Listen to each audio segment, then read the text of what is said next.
What's up, everybody? Thursday night, you know what that means. We're in the pit with Josh the Mosh once again. Guess this is week 2, episode 2 of the new format, the round table. So we got usual suspects and then our first official guest for the new format. So we're all excited about that. So let's start bringing them in one by one. And you know who we always start with. So here comes my boy numero dos. What's up, everybody? It's really nice to be interacting on Facebook in this last 23 hours. We should put like prison bars on your screen or something. Man, Facebook got a bunch of us the other day. They got Knopf, they got me, they got Nasty again. Well, I mean, I saw what Nasty said though. Like he kind of earned that one. But yeah. Anyway, I'm so happy to be here. I've been seeing everybody's stuff out there, and I've been trying to like. And Facebook is like, get out of here, clown! You're in jail. So yeah, I'm happy to be here. So technically, you're not at Facebook right now, even though people on Facebook can see you. So right, fuck you, Facebook. Right. I'll kidnap as many dogs as I want, Mark Zuckerberg, and I'm not gonna fucking stop kidnapping my family's dogs. I was gonna say, especially family's dogs, that like your sister's dog. Come on, man. Facebook was not happy about that. Well, I did mention we got the usual suspects. We're missing a couple. One's going to be a little bit later, but we'll bring in our AEW expert that's going to be here this week, Miss Melanie. As I missed the button twice, sorry. I was like clicking, poor aim. Messed up my whole gimmick. I know, sorry. I saw it. It was great. Nobody else did. Nobody else did. I appreciate it. Work release program for numero dos. That's funny. I put that on the purpose. That's a good one. Let them know that I need my yard time. I get 1 hour a day. Federally granted 1 hour a day. Man, you guys were on a roll this week, just getting banned. So many people. I got criminal friends. I got a bunch of us. It's like I can't talk to nobody anymore. It's all locked up. I was like, all my friends are gone. All my friends are in jail. It's like, man, I got criminal friends. Why can't y'all be goody two shoes like me? I used to take pride because like I would make fun of the guys. I'd be like, Facebook never pops me, never. And then back in May, I said Oliveira, like I actually said it. I didn't ALV, and they were like, no, don't do that. And then yesterday, we were talking on my Facebook. We made several kidnap remarks. Like it was in the top of the post, and they were cool with that. And then Juan said it. I should have wore some stripes. They never give me down, Patricia. I'm not staying in the pen. I'm getting out of here. I can smell Nastico from here. Oh my God. 40 minutes left. He should be in solitary, like way away from everybody. Never part of public. That was so sad. And what you guys got popped for was even worse. It was so like, so. It was dumb. It was dumb. So dumb. All Juan said was, I don't think Lewis would like that very much. I was like, I'll kidnap Lewis too. And Facebook was like, no, now that's where we draw the line. Lewis is a person, not a dog, and that's unacceptable. We got to get you out of here. And they didn't even take Juan's comment down where he, like, if you go on my thread, Juan is still, his kidnap comment is still there. That's a good one. So I gotta say that we can all smell Nastico for me. I don't get corrupted. That's fine. I won't get corrupted, Purvis. I promise. Hey, we got to keep one out of lockdown. One of us has got to hold it down in the real world. Time in the pen. It's like who's gonna be next, me or Mel? I guess because everyone else has been locked down at some point or another. Everyone else is. Okay, I am surprised that Angel doesn't get locked down more, but he has been though. He has, but why is he not like Nastico? Like every 24 hours, he's got a new band. It's so weird. I don't get it. The algorithm, because Angel posts the craziest shit. So bad. He's in anime groups, so he's always getting tagged in like hentai crap and shit. But here he is, just free roaming the world, probably because Angel's got a time machine. That's what it is. Angel has a time machine, and every time they ban him, he just goes back in time and doesn't do that thing. Angel has got some shit on Facebook. He does. He's got info on Facebook. So did we say his name 3 times? Is he gonna show up? Hey! I didn't even know you were coming. Look what I got. Hey, you finally got a Yingling. Do you finally admit that Yingling's awesome? No, they didn't have any micheladas at the store, so I had to go with the next best thing, and that was actually on sale. So it must not have been going very well at the store. It's supply and demand. I just want to point out that the reason why I don't get banned more is because No, that's the reason right there. No. That's the reason right there. I'm very crafty with how I post stuff and how I say things. You know, Look, there's multiple comments saying Yes, Angel has that fuck money. Angel has that fuck money. Yep. Angel has money for his own hotel room in his own place. He never stays in the same place we do. And you know what it is? He probably stays at Facebook headquarters when we go to wrestling shows. That's probably why he doesn't get banned. You know, can we talk? Can we talk about the little throw pillow that was on your bed in your Airbnb though? The little, that teeny tiny little throw pillow. Okay, I just want to say, I you know what? I was like, you know what? Let me go ahead and try something different because I normally pay for hotels. Let me try an Airbnb, and then I got screwed out of one because whatever. So then I tried this one. And I walk in there, it was a tiny ass little pillow, which I don't know who could use it. And then there's a Christmas tree, which by the way, pillows too. They were couch pillows. They were not actual head pillows. They were throw pillows. Thankfully, I got my therapeutic pillow. So I helped out a lot. But that wasn't even that bad. It was a Christmas tree. I was like, it's not even like it's not even like November. Like, yo, put that Christmas tree away. I almost docked her a star just for the damn Christmas tree because I'm like, it's ridiculous. Come on now. Hey, that's a good idea. That's what we'll have to do when we all go on Facebook, Mel. You just got to make sure we get out on a work release. Yeah, we'll be the chain gang of Facebook interaction. That's hilarious. Awesome. Well, so this looks like we got all the usual suspects in for our new format. But like I said, we have a guest this week that's going to join us. Like we mentioned last week, it's not only going to be talent, like wrestling talent. We're just anybody, fans, listeners. And what a more perfect time to have him on. Exactly. What more perfect time to have him on than after last night. Exactly. I mean, before we get there, y'all that watch Sammy's blog, y'all are going to be familiar with our guest today. For those of y'all that listen to sports podcasts for local Texas guys, you're going to be familiar with our guest today. I'm super excited to have him on. Okay. So let's bring him in. Let's get him in to join the host of the That Dude Talks podcast. That dude, Chris. What's up, brother? What's up? Everybody? What's up? You're right. Hey, you're right, Brad. I do recognize him. My bad. I told him, Christian. I said, you'll know him when you see him. That's how I originally remember Christian. What's good? What's going on? Welcome to the pit, man. Finally I'm got you in. very honored to be a part of this. I've been watching for a while, and I love the show, so I'm real honored to be on this. Thank you. Yeah, technically the first roundtable new format guest. I know. We've had roundtables in the past, but we never had it. So congrats on that. So I guess let's start with AEW since we kind of hinted at it. Before you get to that, you sure as hell are right. You don't have just talent because I have not a single bone of talent in my body. So you are right. That's a poor choice of words. I'm sorry. You're a very talented podcast host. At the end of this, Christian, you'll be like, please watch my talentless podcast. There we go. I just gave you a gimmick. But yeah, let's we can start at the end of AEW since you kind of hinted at it. What's up, DNC, my boy? All right, let's get the bad news out of the way. No, I shouldn't say like that. Let's not say that. Hey, so somebody for the 10th time is out of retirement, obviously, and he's just got signed to AEW and is now All Elite. We saw the graphic yesterday. That's Leo Rush. This is the 47th second coming of the man of the hour himself, Leo Rush. This is only the 46th time we've got to see this, Mel. You need to relax on the criticism. You heard it here first last week, by the way, because I said he's coming out. I'll relax when he hits the 50th retirement, third coming, whatever. But you mean 2 weeks from now? Yeah, exactly. Honestly, here's my beef with it: is like, okay, you were gonna retire, but you were gonna fulfill commitments. You're at New Japan.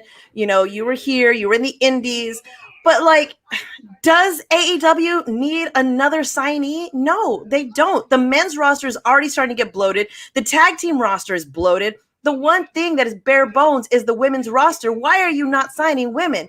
You got 4 guys for every 1 woman on your roster. And when your last biggest signing is Ruby Soho compared to your last, 4 men you've just signed?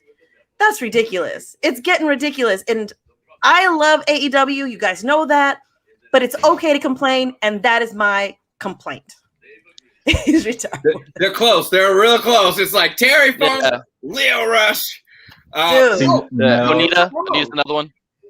You're not wrong. There's a lot of signees. But here's the counter argument. He should be in boxing. This is my counter argument to your point. Keep in mind, we are just about to hit the 2-year mark of AEW being a live runnable promotion. This is the time when big contracts start to run up. And we're already starting to see that. For those of you guys that don't really tune in well enough, and I'm not one of them. So if I know this, y'all should know this. Mr. Brian Cage himself is extremely unhappy in AEW, and his wife, Melissa Santos, is on the runs, making it known on Twitter as well. So this is where I think you see the counterbalance. I think that you have a lot of signees because I think that a lot of the guys are going to start to go. But I don't think Leo Rush is it. I think Leo Rush is a waste of time. I do. Across the board. I have 2 points to get to. You mean Mr. No charisma whatsoever? Brian Cage is crying because he doesn't have screen time. Thank you. That's perfectly fine. Thank you. Right. Mr. should have been there in the first place, but anyway. Yeah, no, for sure. And Mel, to piggyback, he's a great guy personally. He's cool. He's a real cool guy. But dude, there's only so much you can do. It's very something. He doesn't have any. He can't talk. Not a cool guy. No, Guys, honestly. He wasn't a cool guy around you. He's an asshole. Really? I've hung out with him 3 times. I get this. I've had multiple people say they've had the same experience too. If you walk up to him at a show and you ask him if you can take a picture, he'll tell you if you buy something. And I think that that's kind of shitty. I get it. That is shitty. I get it. I get it. There's a lot that's of one of my biggest pet peeves. Do for free. And I'll say it for one. Wrestlers shouldn't put their pen to paper without getting paid for it. Like that's the bread and butter right there. Sign some shit, you buy it. Here's my signature. That type of deal. Brian Cage, like I haven't bought anything yet. I haven't even had the chance. I was just like, hey man, good to meet you. Do you take pictures? He was like, if you buy something, I'm like, oh, okay, cool. You're an asshole. I got you. Yeah. I never had that experience with him, but that does suck. I hate that. And I mean, I've talked about that on this many times, and where I've almost gotten to like, it's funny too because like that happens, and then it's like, oh, and you're a promoter. Here's my card. Book me. It's like what? Right, and I'm pretty sure it's Juan. I'm pretty sure it's Juan. That's another one that'll back up that story. One of us in our group has had that same switch up too.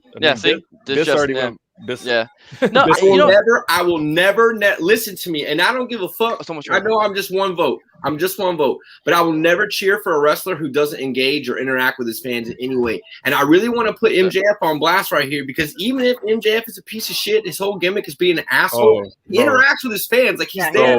He's out there. So he's proven that you can even be an absolute dickweed and still get fans. And I think when you start saying my fan interaction begins when the dollars exchange hands, fuck you, Brian Cage. I'm glad you're not getting signed. I'm glad you're not getting over. Maybe it makes sense that you have yet to really get over in any promotion that you've worked in. He has no charisma. I've never seen a guy who's that big, who's so like I'm so unafraid of him. Like I see him, I'm like, okay, yeah, you're just like a little cute guy over here, yeah. And not only that, but like, when does it ever work? If your spouse ever goes ahead and complains about it. That's a horrible look. And see, this is what I'm saying is that why in the first place did you remove him from Taz? Taz was his mouthpiece. The guy can't talk. That was his only hope. That was his only hope. Right. That was his only hope. Why is Ricky still with Taz? And Brian Ricky doesn't need Taz. Ricky don't need Taz. Ricky Starks doesn't even need to fucking wrestle, and he can be one of the biggest games in the gimmick. You know why? Because I think for 2 reasons. One, now that you have Hobbs, you don't need Cage because Hobbs comes off like a badass. So what is Cage there for? He's for no reason. And then for Ricky, they only have a limited amount of belts. Putting the FTW belt, it gives something for someone to go after him. And every time he's on there, he just fucking talks. So it's like, and now he's on Rampage on commentaries. Now you can hear him even talk even more. So, I mean, as soon as Ricky Starks joined Taz, I'm like, well, there goes Cage. because there's absolutely no way that, honestly, in my opinion, like I love Cobb. He's in New Japan. Cobb was the guy who they really wanted for that position. He is perfect. He is that big, small, heavyweight dude that does suplexes. I mean, I talked to Taz a long time ago when I met him before, and I asked him, like, who does he think is like the second coming of himself? Taz. He said Cobb. Because he says he wrestles just like him, same type of attitude, stuff like that. So it just doesn't work. But what can you do? But I will say, in defense of Leo Rush, I know Leo Rush is a headache. I know Leo Rush is gonna retire another 50 times, right? But dude, after seeing him live, it's amazing. I've never seen anyone move the way he does, do the stuff he does in the ring. I mean, I know. But I'm saying I'm excited for the matches we're gonna argue that, dude. Leo Rush, like I'm gonna get vulgar here, okay? Leo Rush is like a guy that's got some great dick game, and he pulls out right before you're about to orgasm, and he just goes the fuck home. And then 2 weeks later, you hear about him having sex with somebody else. That is exactly the situation. Nobody here is arguing. Let me tell you though. Nobody here is arguing Leo Rush's abilities, and I think, in all honesty, I think that's what frustrates everybody. Yeah, because he keeps leaving. Let's be real. Leo Rush is not a great musician, and nobody really gives a fuck about his rap outside of his inner circle of people. But everybody in wrestling loves Leo Rush, and wrestling is the people that Leo Rush keeps going. Man, I'm cool. I'm done. And it's a tantrum, and it's like watching the same 5-year-old show up at different daycares and pull the same shit and then leave and go on to the next. Man. And that's fair. But I will say, though, hey, it may be kind of like an orgasm. You kind of forget about it. But during that orgasm, it fucking feels amazing. So I'm going to enjoy Leo Rush for now. And then when he retires again, I'm like, well, he's fucking gone again. But at least go ahead and stick it in, Leo Rush. I'm ready. I'm here. Hey, yeah, as long as there's some lube. Yeah. So what was your other point, Chris? We kind of ran over that second point. we all had a point about Brian Cage. I think Mel is muted. Oh. Okay. Just keep nodding. Oh shit. Sorry, I was about to say, go ahead, Chris. Okay, cool. So the second point was, I'm piggybacking off of what you said earlier, and I don't want to fucking jerk off my own dick with the podcast, but part of the reason why so we do. On my last episode, I did a fallout from All Out, and we were talking. Me and my guests were talking about Bryan Danielson and Adam Cole signing and whatnot. It was great, but I also made a point that the last person I want them to sign is Bray Wyatt as far as the men's side, and then just stop and focus on signing women, because that women's division, like you said, is extremely thin. When you get outside of Thunder Rosa and Britt Baker, there is a big drop off in talent, and I would include Ruby Soho as well. Yeah, after those three, there is a big drop off in talent. They're getting better. Ty is starting to step up, and you can see that they're trying to get Anna Jay to step up. But as far as talent, remember where Britt Baker was a year ago, though. So we don't have to go too wild with that, because she was like getting go home heat, like, because you're worthless and can't even talk, and now she's legit champ. Like, but she's also got some.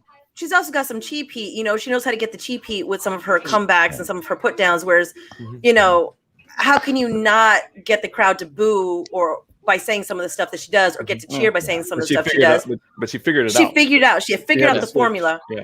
But she was trying really hard in the beginning and failing. Like, I have a counter question to your point. Male wrestlers and female wrestlers draw stock and interest very differently from promoters. And there hasn't been like this long-term interest in a vast majority of women's talent. To your point, you have seen a lot of, like, I will sign these 2 or 3 or 4 people, but everybody else is going to be on, on a debut basis, or like as they show up. But at the same token, AEW has done Texas women very well. A vast majority of AEW's Texas women talent. I mean, Mission Pro, like, that was one thing that Mission Pro has been real great for. Like, that door has opened, and a lot of Mission Pro roster has shown up in AEW. A lot of Texas female wrestlers have shown up in AEW.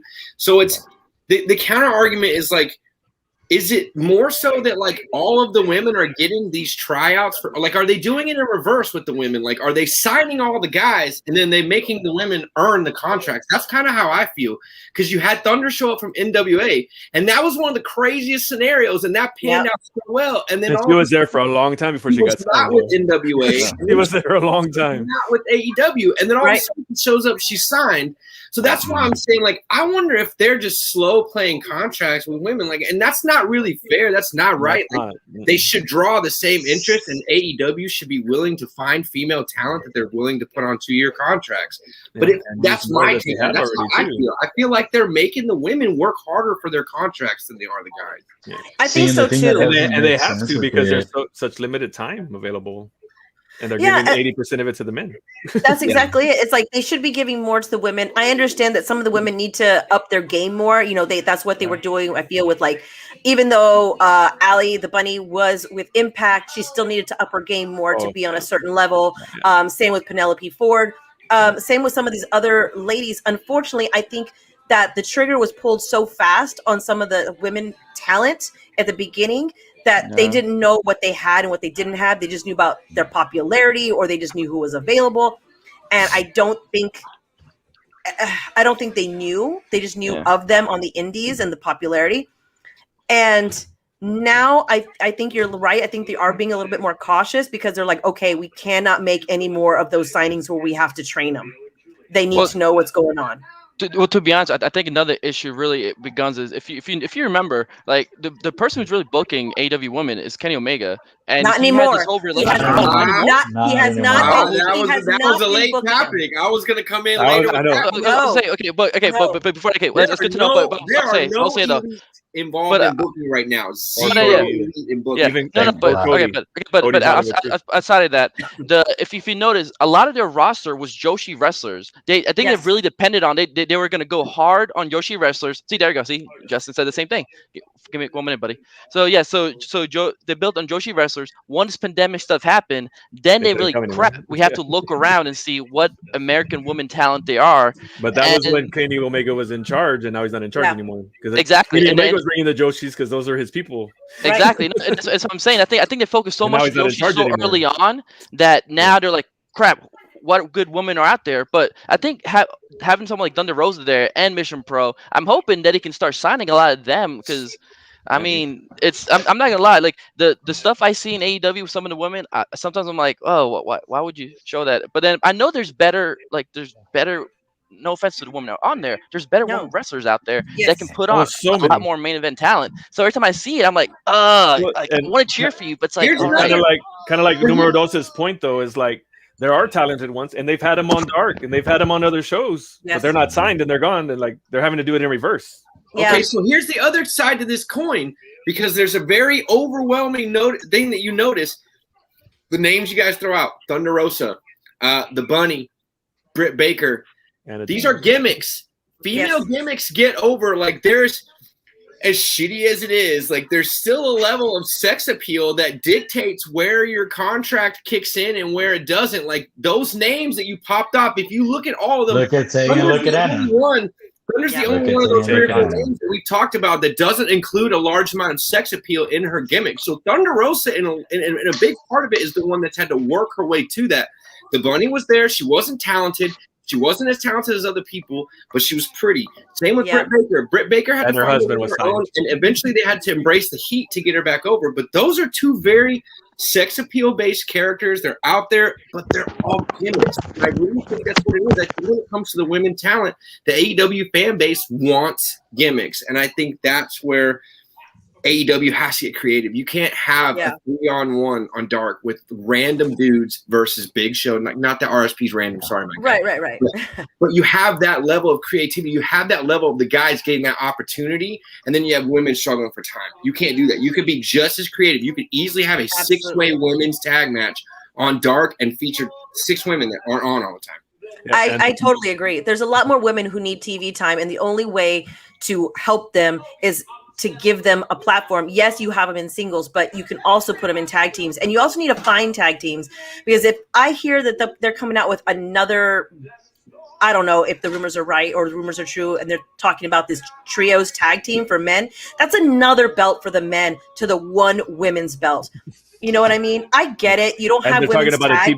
a TBS title coming too. Okay, so. that's right. The TBS is another women's title that's coming, but it's like you're gonna have and another men's TBS title too, though, right? No. yeah. That's what So I'm saying. No, so I think No? it's just supposed to be the women's, just the Okay. women's it's just TBS women's. title, It's just Okay, well. women's. and then Still, and that's then only two.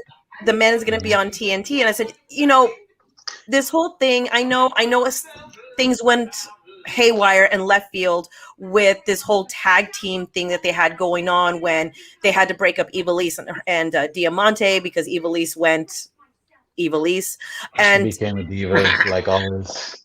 she went, you know, Shock. she started with her stuff. But I mean, She went Evelise, yeah, like yeah, you said. That's pretty perfect. much. So I mean, but they had other tag teams, and I saw Anna and Tay and Jay. They came out in matching gear last night, so I'm hoping that means they're actually gonna, you know, reboot this whole tag teams division, because there could potentially be more tag teams out there that you don't have to throw together. There's more tag teams that in women that are naturally forming out there because they've seen that people are asking for it. So I feel yes, like it's going in that direction because look at what they did with Penelope and yeah, the and the bunny. bunny. And then TJ, they're doing it as well. I feel like they're doing that for a reason. I think so too. And I like the fact that Serena Deeb is back. Serena Deeb is going to start a feud with Sheeta. And I think that's going to be a very good match because we haven't seen Sheeta for a while, which is nice. Give her a break. But, you know, Serena Deeb, I think, is sorely missed. I think her training needs to, you know, she needs to be back there training some more. As much as I love that the men are training with the women, because I know Dustin trains a lot with the women. I still think there needs to be a female trainer. And I think Serena Deeb is this technical trainer that needs to be there to show them different move sets and different holds and different whatever on TV. I think a female trainer is what's lacking as well. So, not to take the highlight off of this, but we got a lot of AEW Yep. to talk about. We have to transition to this next topic specifically because our dude Chris is here. No. Speaking of the TNT title, Chris, you want to tell us what happened with the TNT title last night? So everybody knows the main event was Miro versus Sammy Guevara, and my boy Sammy, actually pulled it off and got the championship. Nice. And I did not think it was going to happen. I didn't think it was going to happen.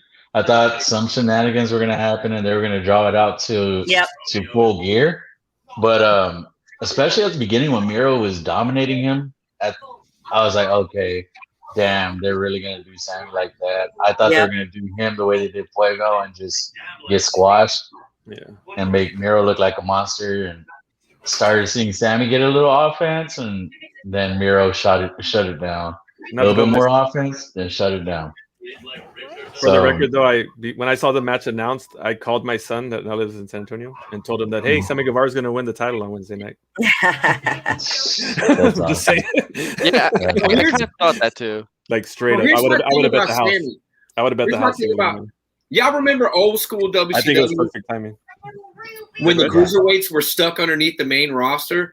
If you remember Das Wunderkind, was it Alex Wright? Yeah. Alex Wright. And Sammy reminds me of Das Wunderkind and Juventud Guerrero, like a hybrid form. Like if they have a baby, that's Sammy. And he's got all the charisma that I mean, just it's such a great thing. And Sammy is the type of mid-card talent that is a gold mine because Sammy can play, like Sammy's like a UFC fighter that can drop and go up in weight. Like he's like, doing this shit, cool. Oh, wait, you want me on the main scene fighting Jericho and everybody? I'm there too. You need me on dark.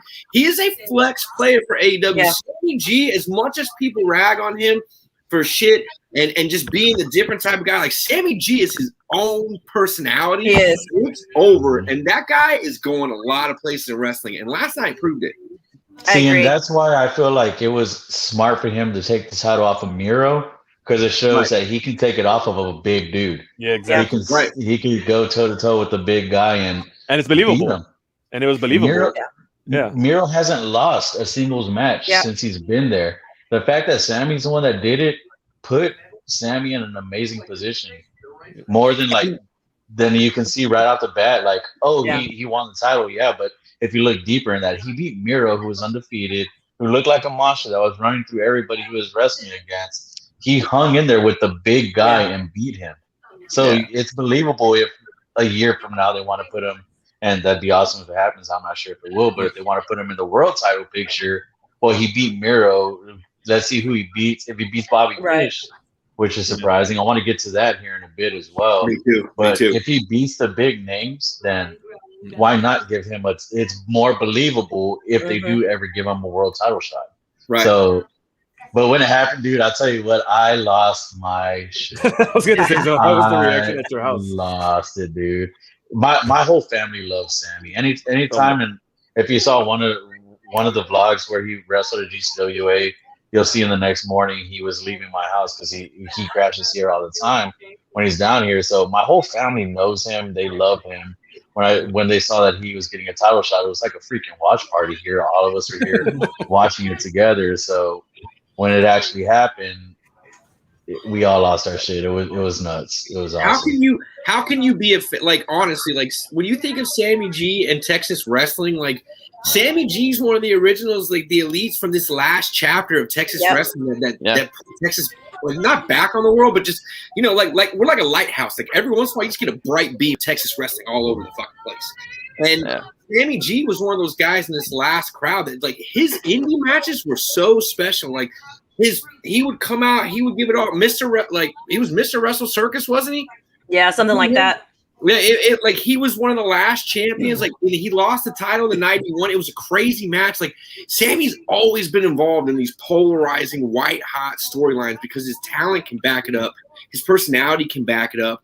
And I agree. Like Miro has to fall. Like Miro is the big guy that gets the belt, and he's the reason. Like when big guys win a mid-card title, wrestling fans that don't understand that is a David and Goliath in the making, that's the whole purpose. Sammy G's got his post-Jericho Inner Circle run. All those guys have to carry on as Jericho goes off to do this other stuff in the future, and the focus comes off that.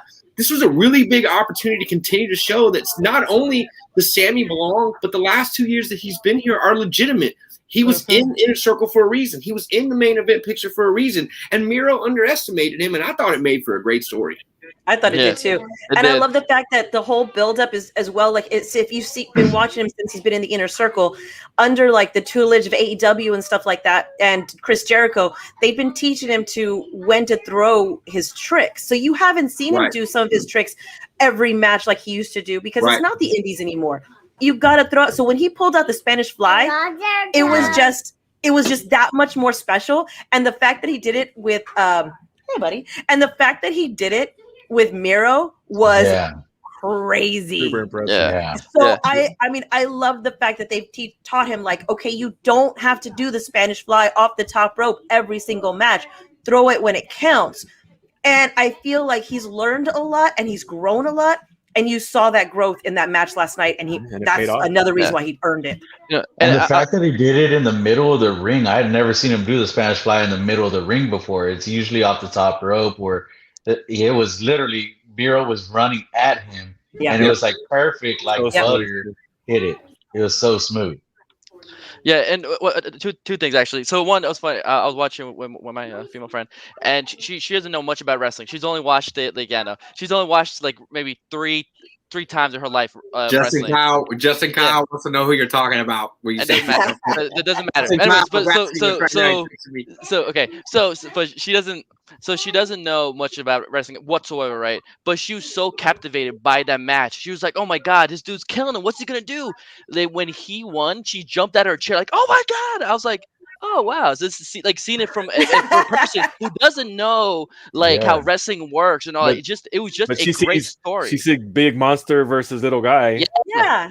Like, exactly. So that story's been told for centuries. Yeah, and it works every time. Yeah. It works every time.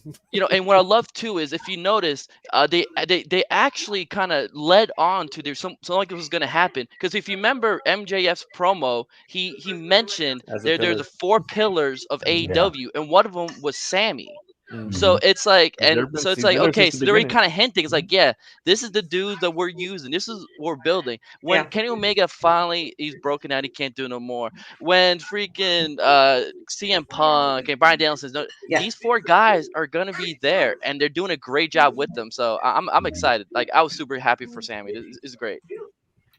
I really loved that they called out those pillars. Yeah. I mean, honestly, it speaks volumes. And honestly, I saw this comment today, and I couldn't say anything about it because I've been in Facebook jail, motherfucker. Lockdown. But yeah, I saw this comment today where somebody was really talking about like how AEW is so much like WCW or whatever, and signing all these guys, and they're like, and the pillars conversation. I'm like, yeah, this is the future of AEW. Like this main stage, you're looking at the elite. Like these guys, a lot of them are on the back end in their careers. Like you're talking about. Look up Generation Me if you want to know how long the Young Bucks have been in the game. You know, like things like that. There's a long tenure of the elite before AEW. So, and Kenny Omega's been having hour-long fucking fight fest for a long time. So when you look at guys like Jungle Boy, Darby Allin, Sammy G, and MJF, that is not wrong. These are guys that have 15 years, 10 of which are still at the peak of their physical condition, and even after that, their gimmicks and their personas are going to carry them farther. That was a good call out. I had a lot of respect for that because I agree. And it does draw attention to the fact that just because we have the main stage, don't forget the foundation of this company that holds all of that up. Fans forget that a lot of time the main event is not the workhorse of the company. It is not the brute strength, the majority of the talent. A lot of times it's the guys that are over right now. You know what I loved most about this episode was the fact that, when you think about the four pillars, the episode started with Jungle Boy versus Adam Cole. Yes. The middle was MJF and Darby's confrontation, and they capped it off with Sammy versus Miro. So they let it be known in the middle. Yeah, they put it right in your face that these are the four pillars. But after you think about the episode, it was painted like a fucking picture. Jungle Boy and Adam Cole in the beginning, MJF and Darby in the middle, and at the end it was Sammy and Miro to top it off. Yeah, I want to really draw attention to this pillars conversation because what a lot of people forget about is the risk that people like Jungle Boy, Darby Allin, MJF, and all those guys took signing with AEW. They signed contracts. If AEW had floundered, they would have spent the prime of their careers, and when they were hot and over in this company that was not doing well, they would not have been able to compete in these places where they were still hot. They would not be able to take advantage of WWE contracts. Like that's why you really have to reward those guys, is because those guys just said, "You're all in, shit, I'm all in with you." Jungle Boy could have lost a lot not being in a place that was putting him where the indies were, and so for him to be there and still be with Luchasaurus and still be running that whole gimmick, like it's great. Jungle Boy got an action figure. Damn, be proud. Like that's a pillar right there. You got an action figure. 5 years, dude. 5 years of their lives that they could have been stuck. Right. And they took a chance, and then could have been nobody. Exactly. Catering. They could have been Kip Sabian. Catering. Yeah, I mean, Kip Sabian. Yeah, Kip Sabian, but that poor guy is like stuck in a limbo right now. I mean, he's trying to do something else, but I mean, he's stuck in a limbo. He got injured, and Chris now what? Chris Sabian is too unsafe to himself to get over. Like every time, like that guy takes crazy bumps. Like he does. What was it, that first match that they had at Daily's Place? He took that power bomb out of the ring onto that stage, and it was gnarly. Like that was not fun. And that's that Jeff Hardy mentality. Yeah. Like if you remember a while back when Jeff Hardy went to TNA, he was over as fuck, but he was always like, "Oh yeah, I'll totally jump off that cage onto that concrete. It's totally cool." And then next thing you know, he couldn't hold the title for the next 6 months. Yeah, the other thing is there's other guys who I think that besides Brian Cage, besides Kip Sabian, that are floundering a little bit, and I want to see at the end of this year who stays and who doesn't. Those other guys are the TH2. I know they ended up putting them with the Hardy family office, but in all honesty, Angelico was nowhere to be found for a really long time. It was just Jack Evans. So now that he's back, it's like, but what are you doing with him? Do these guys really have, the tag team division is so bloated. So what are you actually doing with these guys? You know what I mean? Yeah. Private we got Party another tag team coming on the way too that Andrade cheesed. Another team's coming. Yeah, exactly. It's like, We really, and I wonder. That could show up at AAA though, because he did specifically tease that he knew someone that could take the AAA titles. So those tag teams could be something that introduces that common relationship. Yeah, and I just, there's just some other guys. It's been known that Scorpio, even though he just re-signed with them, that he's not happy, and I get it. I wouldn't be either. I get it. You were supposed to go on this solo run. I don't know what happened to that. He had the brass ring in that one gimmick match. I don't know what happened to it. He kind of buried it in that promo last night too. That was kind of a good little shot. That Sonic the Hedgehog ring, I caught that as like a little. Yeah, Scorpio so should it's just be unhappy. Never forget that Scorpio Sky was one of the first people to sign with AEW. Yes. One of the very first people before the Pillars. He was on before MJF. He was signed on before a lot of those guys. And look where he's at. He's tied into a faction with MMA nobodies, and that's going nowhere. That's probably another reason he's super pissed. Yeah, I didn't understand that either.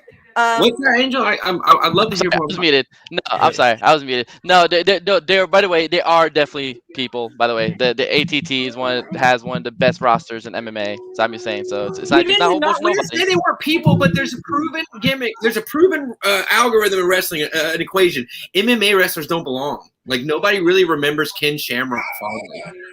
Wait, what? Yeah, he does. People, if you talk about actor, people remember Ken Shamrock all the time. Okay, so we're really going to get past the last 20 years and just talk about the 1999 run. Okay, here's what. Excuse you. Are you going to forget about Tank? Are you going to forget about Tank? Nobody probably remembers Ken Shamrock but you. Are you going to forget about Tank? Tank was an amazing dancer, okay? Tank! And he fucking... Tank! Okay, people who watched WCW in 2000s, we'll get that reference. Okay. The guy that got Vince Russo fired because he wanted to put the belt on Tank, and the Puro Bro himself was here like, wait a minute. All I know is that I love Tank. I do feel bad for Scorpio Sky, but he did resign. So hopefully, but hopefully that means he had some faith in him that something's going to happen. But so, dude, there is one more thing about the Sammy winning the title, and I don't know if y'all had planned on talking about it or not, but the Forbidden Door with MLW opening, right? Having him and him versus Bobby Fish on Wednesday. What I fucking hope this comes out of this is Sammy versus Gino on the main stage. Gonna say yes. I would love for the national audience to be able to see the treat that is Sammy Guevara versus Gino Medina, because they put on some amazing matches that we've been able to see. That's true. They really did. I'm so stoked. Like that was one of the first things I thought of. I love Bobby Fish. He's not winning that title. He's not taking it from Sammy, but I love that. I love the opening to MLW. I love that. MLW has such a crazy roster. People do not understand so good. People that have gone through MLW. Some of the people that are there now. One of my first guests in the night, my first night in the pit, Alex Hammerstone. Yeah. Medina, Kid Osborne. I mean, you got a ton of guys over in MLW. A ton of dudes. Fatu. You got the whole whatever. Von Erichs. Can you imagine the Von Erichs versus the Young Bucks? I'm saying. Such a big talent pool over there, but they don't get enough eyes. That's the problem. They don't get enough eyes. So if we can get, if AEW is willing to give them the rub, I love it, because there should be more eyes over there. There should be more people watching them. If Gino gets that chance the way Ricky got against Cody, people would fall in love with the kid. Absolutely. Yeah. I totally agree. And I think that's my issue with the Lio Rush thing. And I think is the fact that this guy, and I'm going back to it because there's so much damn talent out there. There's so much damn talent. 100% and you keep giving a guy who's retiring 80 times like you can't count on him. another chance. And I'm like, why? Yeah. What is the purpose? You have Chandler Hopkins. That dude can go. He's got a physique. He's tall. He's amazing athlete. He's been in AEW. They've been able to see it firsthand. Exactly. They should have seen that. He's got as much charisma as Lio Rush. He can do the shit Lio Rush does, and he could, freaking sell the shit out of some merch and sell the shit out of moves without, I mean, yeah. You don't have to sell Chandler Hopkins to us. I was really hoping that GCW, when Alex Zane made his way back to the Indies, I was really hoping he would swerve GCW because not in a bad way, but I hope that he wouldn't be there because you had ASF coming up, you have Chris Carter coming up, you have Ninja back. There's all the reason to believe that Brett will dip into Texas talent for a high flyer, and who would be more ready for that role than a Chandler Hopkins? Absolutely, for sure. Absolutely. 100%. Do y'all think that the reason that they didn't sign Chandler is because they have Hangman? Yes, 100%. I just think that, and it's not a knock on Chandler's gimmick. I personally think that Chandler does the cowboy gimmick better than Adam Page does. I think Adam Page is the it's more believable. Do you know how hard it is to get Chandler a cowboy Hopkins gimmick over in Texas? Like, it's actually really hard. Like, you think it would be easy? It's like really hard to get a cowboy gimmick over in Texas. Correct. I would believe Chandler Hopkins is a cowboy more than I would believe that Hangman's a cowboy. I mean, if I met both of them, I would believe that Chandler was. And Hangman's a great guy, but yeah. I love Hangman. Hangman's got a sweet mullet. Valid point. That's a valid point. He also wears sweet glitter and tassels on his. Yeah, and he's got some sweet boots. Hangman's an awesome guy. Yeah, I would say Chandler's more of a cowboy than Hangman Page. Maybe it's we need just to see that match. Maybe we need to see that match. I just think that there's way more talent on the indies than keep having to go back and do repeats on some of these guys. It didn't work out. You guys made it to the big stage. It didn't work out. You want to retire. Fine. There's other guys out there who are fighting for that spot, and you keep giving it to the guys who no longer want to be there. And I don't understand why. I don't get it. He said he was going to retire. Okay, let's see if it's true. Let him say it's true and come back to the indies and work your way up like a title defense. You know what I mean? Yeah, for sure.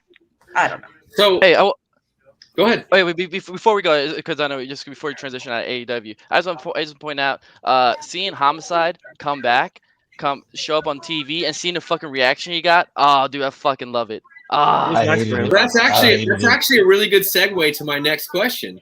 The Deathmatch AEW Forbidden Door is actually producing a lot of cool shit. Like you have RSP, you have Homicide. Those guys are coming into AEW now. So we've been talking a lot about when talent in AEW can't get a spot and the flooding and all that stuff. What about the other side of the coin? What about Jon Moxley? Jon Moxley right now is currently on a huge indie run. He's feuding. He's the current GCW World Champion, and he's got a fight with Nick Gage at GCW coming up. I don't know if Mox has been on AEW programming regularly, but I haven't been seeing anything crazy. So I feel like a lot of what he's doing on AEW is just kind of like filler, build up. Tags and tags. How do y'all feel about the former AEW World Champion stepping into the ring with the 10-year in the making death match type of fight? It's not a death match yet, but it is GCW. It's the World Championship against Nick Gage. How do y'all feel about Mox doing this and doing AEW? I love it. I love it because of CZW. I mean, that was his bread and butter before he was in WWE. Thank you. So the fact that a lot of people that got to know Mox and Dean Ambrose didn't know that was his past. Now they get to see that side of him. So I love it. I love that he's doing it. It's awesome. Yeah. And the fact that there's the possibility of me actually being able to see one of his deathmatch matches live when I couldn't back in the day.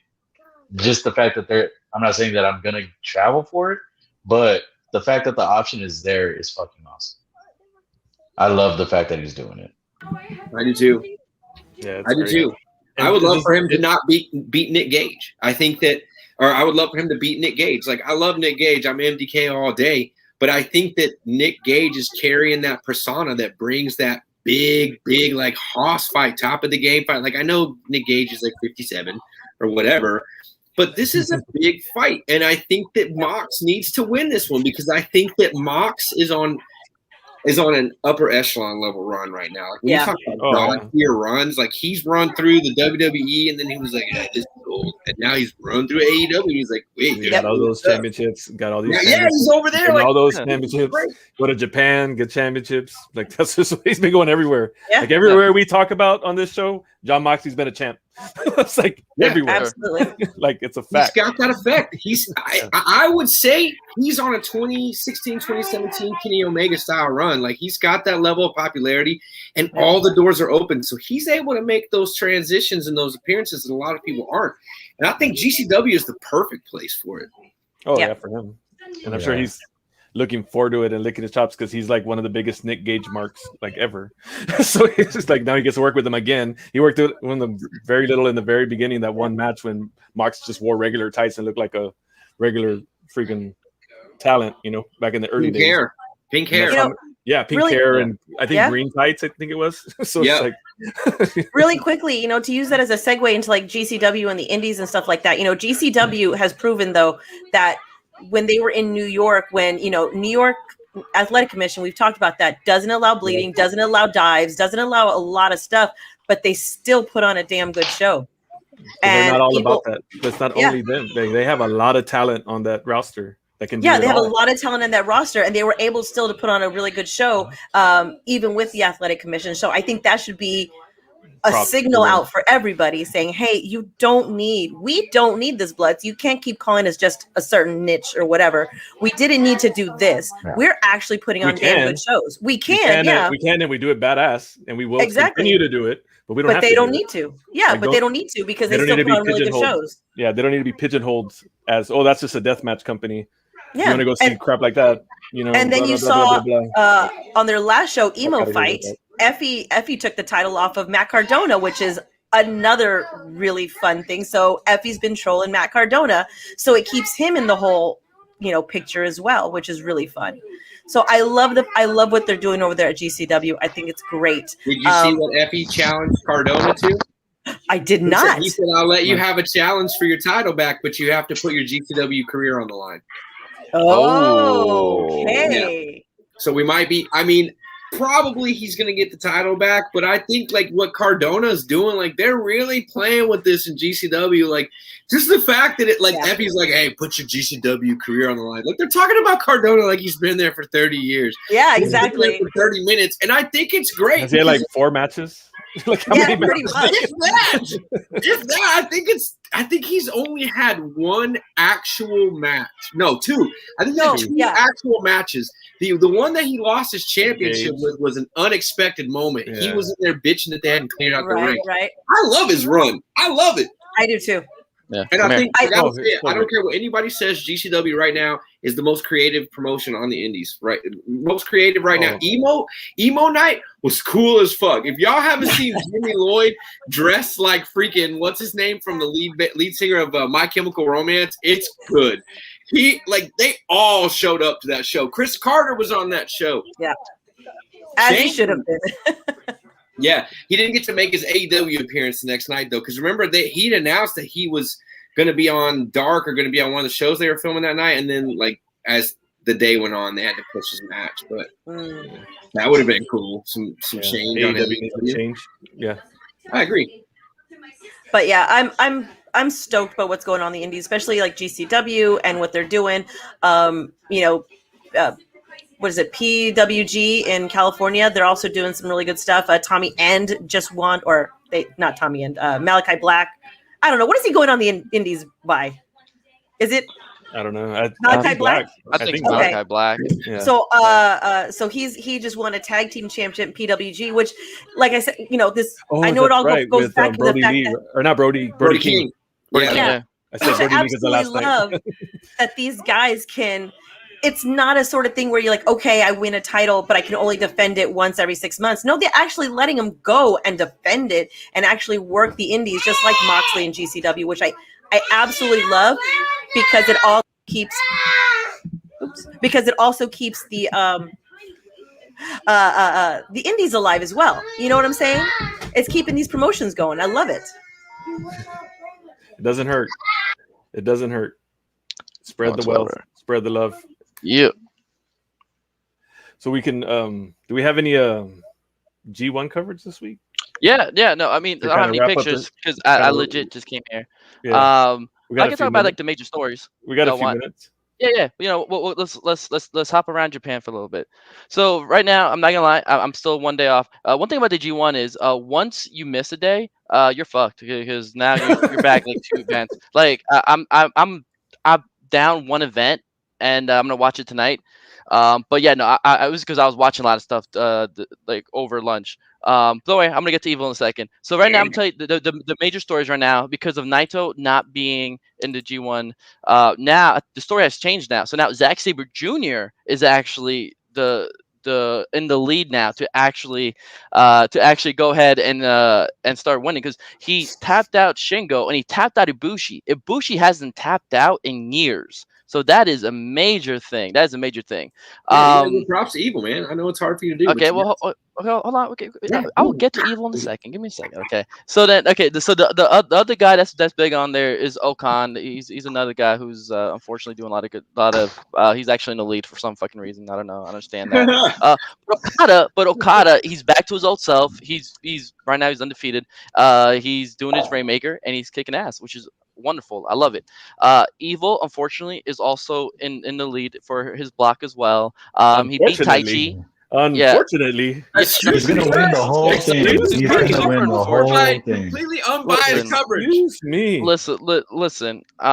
Give me an E. Give me a Jojo, B. Jojo, I used to like you. Give me an L. Yeah. Jojo, I used to like you. Evil. Listen, for Evil, people keep thinking I hate Evil. I don't hate Evil as a performer. I think Evil is a perfectly fine one, right? But as his whole act together, no, Melly, how could you? Anyways, but as an act, as an overall act, I just can't stand it. It's just not fun. Like he just had a match against Taichi, and unfortunately, it wasn't that strong because of Evil and the damn spoiler. So it's not my cup of tea. I'm not the biggest Evil fan. I know they're gonna keep focused on pushing Evil, but I truly don't think in the end they're gonna have Evil. But what they might there's a possibility he might win the block just to go ahead. Watanabe, see. That's funny. So for people that don't know, so Watanabe actually was the name he went by when he was in Ring of Honor, and he was a perfectly fine wrestler. And then he just became Evil for Lij, and then Evil for that, which is nonsense. So right now, tomorrow we have so the next event's gonna be Friday, and then Sunday, Monday, Tuesday. Like I said, this story with Zack Sabre Jr. is super interesting. I'm super excited to see for Okada. So we'll go from there. Oh, and also I want to give a shout out. What's his name? I just forgot the Texas guy. Like yeah, Chase Owens continues to have great matches. He's had his match against Sonata, which is pretty funny because both of them are super technical guys, and they're both just putting on a great technical performance. So again, Chase Owens continues to surprise. Tamatanga continue to do great things. Yoshihashi as well. The worst one is honestly Toriano. I can't watch his matches. They're unbearable. They're awful. They're worse than Evil's matches, and that's saying a lot. They're saying a lot right there. Man, stop! Why you gotta be so mean? But hey, but I will say, so one reason why I didn't catch up on the G1 is because I'm watching the N1, which is the Noah N1, and there's 4 finalists. I just want to point out for those that are maybe a little tired of G1, check out Noah N1. They have 4 finalists. They have this guy called Nakajima. Just imagine if a dude who wrestles like Ibushi but has the attitude of Naito. Same exact attitude as Naito, which is great. Then you have this guy called Takahashi, which is another guy who. Imagine if there was a super young Tanahashi, so with a nice build, and then you have Keno. So just imagine Taichi, who can actually fucking fight. So it's a great saying. If you want to check out something else, check out N1, which is doing really good stuff. And other than that, that is all I have for news. Oh, actually, hold on. What the fuck? The New Japan Strong shows were great. I loved it. I'm not gonna lie. It had a lot of fun. Unfortunately, there was no. Yeah, that's right. Hey, shout out to Justin. Thank you. I got to see him again. We both went to New Japan Strong show. Unfortunately, there wasn't a big crowd. But the people that were there, we were loud. We were really expensive. Yeah, they were. Not for when I saw how small that venue was, I was like, the audacity of those ticket prices. I mean, but I will say though, they 'Cause I was they did wanted to bring the go. talent. Like I got to see Osprey. I got to see Suzuki, who put on a great That's performance. true. Fed out to Fred Rosser. I was really doubting him, and he You really put on a were. great performance. I'm super shocked by that. I got to see Daniel Garcia, which was great. Oh yeah, crowd was great. That's always good. The red, I yeah. got to see a new Empire member, which I'm not gonna spoil, but I'm sure if y'all been online, y'all can see it. Wasn't too excited about it, but he's an original guy, so I'm perfectly fine with him being there. And then I got to see Jay White. Exactly, we got to see Jay White. That's the It said best thing about these kind of shows, man. yeah, dude, it was great. Overall, it was just an overall great performance. And what I loved about the crowd, that it was hot. Like there's a young line that's there, Umaru. They're going. We cheer so hard for him, and you can tell like he was super motivated. Because I know talking to a lot of these young lines that go on interviews and talk about their experiences going overseas. A lot of times they don't get the same reactions. They don't know what they're going to expect. So you can tell by us cheering for Umaru, cheering him on, and going crazy. He loved it. It was great. Yeah. So again, New Japan, like once these episodes come on, I'll talk about them some more and kind of break down stuff that happened. But overall, I had a great time. I loved it, and I got to see Suzuki. I got to chant his his thing and all that. So it was great. Loved it. They didn't cut off his theme song.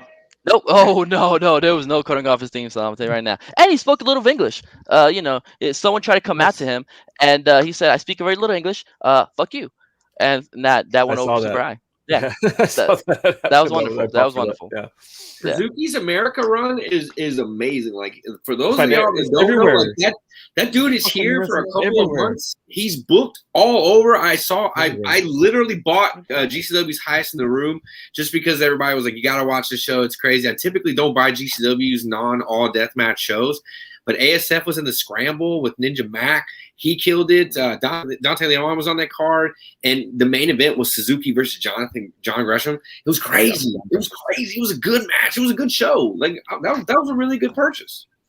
GCW And GCW's got Suzuki booked like 4 or 5 more times. Somebody's got Suzuki versus Homicide booked. Like it's crazy. Yeah, I'm telling you, it's the Suzuki run is great. I'm loving it. So, like I said, New Japan continues to put on good stuff, and I look forward to it. So, other than that, that's all I have for Japan. Very nice. I want to clear something up real quick. Earlier, I said that I hated Homicide coming out in AEW. I just thought it was poorly done. It was poorly done. They did not like. It took a while for the camera to get on him so you could see it was him. Yeah. That's fair. I feel like it could have been so. I loved that he was there. I hated the execution. I felt like it could have been so much better. Other than That's the fair. camera work, though, were you okay with that? Because he kind of came from the crowd, right? He didn't come from the ring. Yeah, I thought that was cool. So that's okay. yeah. It would have been cool if they caught it. Yeah, exactly. Okay. For Just- sure. just Yeah. wanted to be clear. Until he was already like ringside. Yeah. Oh, what? Yeah. Yeah, so it was poor execution, but I mean, their production has not been their A+ thing for AEW. I mean, they're still learning, and I think now that Tony Khan's kind of seen that, hey, it was great bringing all these guys in, and they helped me get this thing started, and they had all this say, but it's time to get guys that actually do this for a living to like be in charge of this stuff, and let these guys do what they do, and be advisors probably, but they're technically still EVP. For the name or gimmick or whatever, Right. But I think that was what they said, and I think that's the best move that Tony Khan's made. Like all these additions and all these things he's done, taking away the power and giving it to someone or others. I think is. And you got it. A lot of people were like really bitching about this, but when they came out and said that, they said you got to understand this has been pretty much 2021. The EVPs were all EVP by name only in 2021, and 2021 AEW has been on fire. Yeah, so exactly. A lot better. You get that initial shock when you're like, "Oh shit, TK just took it over." Like he was just like, "Oh yeah." It wasn't yesterday. It didn't happen yesterday. No. Right. But it's like, oh well, we've had a whole year. It's been a good year. Like people are invested in AEW's product that didn't used to be. Like I almost got cable. I did it, but I almost. That means a lot. I do have a very important question, Krista. Since you know Sammy. Is he buying Fuego Sol, a much better card than a Hyundai, or is he getting him the same one? Because come on, man, I'm sure Miro went and put that in the dumpster or something like that. Like, come on, he has to give him a look. Come on, a little bit upgrade with that vehicle. and I'm glad I did this. When we talked, I told him the only thing that we texted was, bro, if the rumors are true, because the day that the rumors came out that he was gonna fight or wrestle Miro for the title, before it was officially announced, I texted him and said, bro, if the rumors are true, I'm so excited for you, but don't tell me anything. Okay. So I have no clue. That's fair. I'm just hoping maybe a Honda, maybe a Dodge Charger or something like that. So just some of it have been upgraded. He's gonna get him that Shelby that Mock stole. Yeah, right. Yeah, right. That's hilarious, man. I think this was another successful roundtable, and I think our guest did a great job. I'm very happy that he joined us. It was a lot of fun, man. I really, really appreciate it so much. Thank you. Thank you. I think that was by far our biggest AEW segment ever in the history of this show. Yeah, basically AEW show, essentially, except for the New Japan run at the end. We threw GCW in there and MLW a little bit in there, but yeah, AEW heavy. Oh, but by the way, Chris, where can we find you? Yeah. So the podcast. Keep doing what you're doing, and when we get to it, my job. That's my job. So where can we find you, man? Let everybody know where to find you. So I'm gonna explain the podcast a little bit. It's not strictly sports. It's not strictly music. It's not strictly wrestling. It's all dependent on who my guest is. I have a wide range of different guests. It just so happened my last two podcasts were wrestling podcasts, but you can look up That Dude Talks on any streaming platform. I'm on every streaming platform that you could get with podcasting. And then if you have Twitter, follow me at That Dude Talks _, and on Instagram at That Dude Talks. You'll be able to be updated with everything. Josh was actually supposed to be one of my guests, but COVID sucks. So, but I still am planning on having you on there whenever you want and whenever you're ready, brother. I'm really excited. And Brad, next time you're down for a show or whenever a show happens down here, I would love to have more than one person. Get me up. You know I love talking with you, Chris. Hell yeah, man. I really appreciate y'all having me, man. But yeah. If you just look up That Dude Talks on any streaming platform, I'm on Apple Podcasts, Spotify. Anywhere you can find your podcast. How does it go? Anywhere you listen to podcasts. There we go. He's got it. When you're searching that, you can still search In the Pit with Josh the Mouse, because we also are a podcast too. So you can get us both at the same time. Double dose. Yeah, double dip. Flat out. Numero dose, double dose, all that good stuff. All right, man. Well, appreciate you. Appreciate all of y'all. And this is what we do at this time. We say, see ya. Bye-bye. Later. Go Yankees. Oh.